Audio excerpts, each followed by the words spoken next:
സുഹൃത്തുക്കളെ, സഹോദരങ്ങളെ, എല്ലാവർക്കും ന്യൂസ് കേരള TVMലേക്ക് സ്വാഗതം. അപ്പോൾ വഖഫ് ബോർഡിൻ്റെ ചെയർമാൻ KS ഹംസ, ആദ്യം ഈ KS ഹംസയെ UDF ഗവൺമെൻറ് മാറ്റിമറിക്കണം, ആ സ്ഥാനത്ത് നിന്ന് നീക്കം ചെയ്യണം. കാരണം ഒന്നെന്ന് പറയുന്നത് വഖഫ് ബോർഡിൻ്റെ ചെയർമാനാണ്. വഖഫ് ബോർഡിൻ്റെ ചെയർമാനാവുമ്പോൾ ഒരു അല്പമെങ്കിലും ഇസ്ലാമിയത്ത് ആ മുഖത്തോ ശരീരത്തിലോ ആ പ്രകടനത്തിലോ കാണണം. ഇവനൊരു തികഞ്ഞ കമ്മ്യൂണിസ്റ്റ് ആണെന്നാണ് എനിക്ക് തോന്നുന്നത്. ഞാൻ കണ്ടിട്ട് ഒരു മുസ്ലിമിൻ്റെ യാതൊരു ലക്ഷണവും ഇല്ലാതെ ക്ലീൻ ഷേവുമായിട്ട് നടക്കുകയാണ്, താടിയും മീശയൊക്കെ എടുത്ത്. അതായത് ഒരു സൈസ് ആണും പെണ്ണും കെട്ടവനായാണ് ഇപ്പോൾ വഖഫ് ബോർഡിൻ്റെ ചെയർമാനായിട്ട് നേരത്തെ CPM നിയമിച്ചത്. അപ്പം അയാളെ തന്നെ വീണ്ടും വഖഫ് ബോർഡ് ചെയർമാനാക്കാതെ എത്രയും വേഗം അയാൾ ആ സ്ഥാനത്ത് നിന്ന് നീക്കണം. ചെയ്തിട്ടുള്ള എന്തെങ്കിലും പ്രവൃത്തികളുണ്ടെങ്കിൽ അന്വേഷണ വിധേയനാക്കണം. നിയമപരമായി ഇയാൾക്കെതിരെ നടപടിയെടുക്കണം. കാരണം മുനമ്പം പ്രശ്നമെന്ന് പറയുന്നത് നേരത്തെ എല്ലാവരും ചേർന്ന് തീരുമാനിച്ചാണ് അത് പരിഹരിക്കപ്പെടണം. അപ്പോൾ ചെയ്തത് ആരാണ്? ഫറൂഖ് കോളേജിൻ്റെ അധീനതയിലായിരുന്നു ഈ ഭൂമി. അപ്പോൾ അവർക്ക് വേണ്ടി വിട്ടുകൊടുത്തതാണ്, ഈ വഖഫ് ചെയ്തതാണ് ഈ ഭൂമി എന്ന് പറയുന്നത്.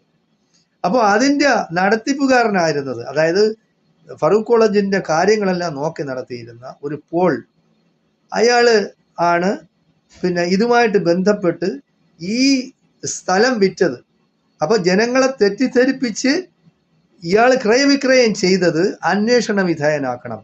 പോളിനി കോൺഗ്രസ്സുകാരനായിരുന്നാലും കമ്മ്യൂണിസ്റ്റുകാരനായിരുന്നാലും മുസ്ലിം ലീഗുകാരനായിരുന്നാലും ആരായിരുന്നാലും ചെയ്ത ജനങ്ങളെ പറ്റിച്ചാണ് അങ്ങനെ ഈ സ്ഥലം ഭൂമി വിറ്റിട്ടുള്ളതെങ്കിൽ അയാൾക്കെതിരെ ശക്തമായ നിയമ നടപടികളുമായി UDF ഗവൺമെൻറ് മുന്നോട്ട് പോവുകയും ആദ്യം ഈ ഹംസായ തൽസ്ഥാനത്ത് നിന്ന് നീക്കം ചെയ്യുകയും ചെയ്യും. അയാൾ കലക്കവെള്ളത്തിൽ മീൻ പിടിക്കാൻ നോക്കുകയാണ്.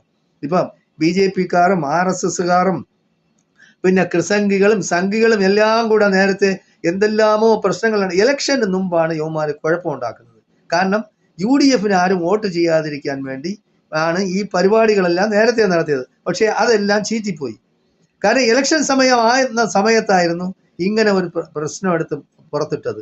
ഇപ്പോൾ നേരത്തെ ഇടതുപക്ഷ ഗവൺമെൻറ് ഇറങ്ങിപ്പോകുന്നതിന് മുമ്പായിട്ട് ഉമീദ് പോർട്ടലിൽ ഇത് രജിസ്റ്റർ ചെയ്തു, വഖഫ് ഭൂമിയാണെന്നും പറഞ്ഞ്. അപ്പോൾ അങ്ങനെ രജിസ്റ്റർ ചെയ്തതിൻ്റെ പേരിൽ ഇനി അത് രജിസ്റ്റർ ചെയ്തത് കൊണ്ട് വഖഫ് ഭൂമിയാണോ എന്താണോ എന്നുള്ളതെല്ലാം നിയമവിദഗ്ധരുമായി ആലോചിച്ച് അവിടെ പ്രശ്നങ്ങളില്ലാതെ ഇത് തീർക്കണം. ജനങ്ങൾക്ക് ബുദ്ധിമുട്ടുണ്ടാകുന്ന യാതൊരു പ്രവൃത്തികളും UDF ഗവൺമെന്റിന്റെ ഭാഗത്ത് നിന്ന് ഉണ്ടാകരുതെന്നാണ് എല്ലാവരും